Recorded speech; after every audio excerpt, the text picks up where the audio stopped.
तुहर वीडियो तराले हो बवाल कोइले बा सारा लइकन के त बुरा हाल कोइले बा रोज करेलू सिंगार तोहर ना खड़ा हजार तोके देखी देखी दिले हमार धड़के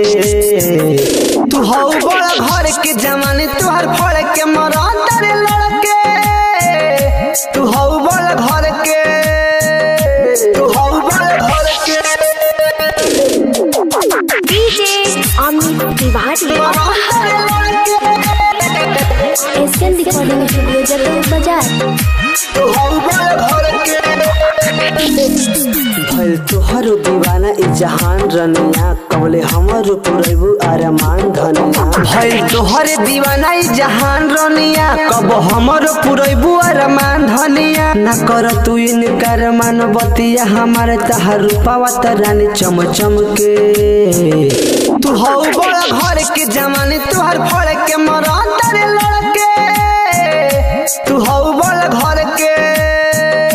तू हो बड़ा घर के DJ Amit Tiwari Asian recording studio Jagdal बाजार। तू हो बड़ा घर के रात के बतिया बताई कैसे तुहरा के रोज करेलू हैरान काहे हमरा के रात के बतिया बताई कैसे तुहरा के रोज करेलू हैरान काहे हमरा के कहीं लागेला ना मन कहाँ रहता रू धन तोहे देखेला ई मन हमार तड़पे तू हो बड़ा घर के जमाने तुहर फड़ के मरा तारे लड़के तू हो बड़ा घर के तू हो बड़ा घर के DJ Amit Tiwari Asian recording studio Jagdal बाजार।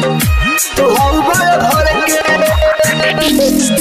रघुनंदन से करेलू तू बात गोरी हो उदे भान के देखेलू अवकात गोरी हो रघुनंदन से करेलू तू बात गोरी हो उदे भान के देखेलू अवकात गोरी हो टूटल दिलावा हमारे भइल टुकड़ा हजारे अब देखिए के हट जाई फरके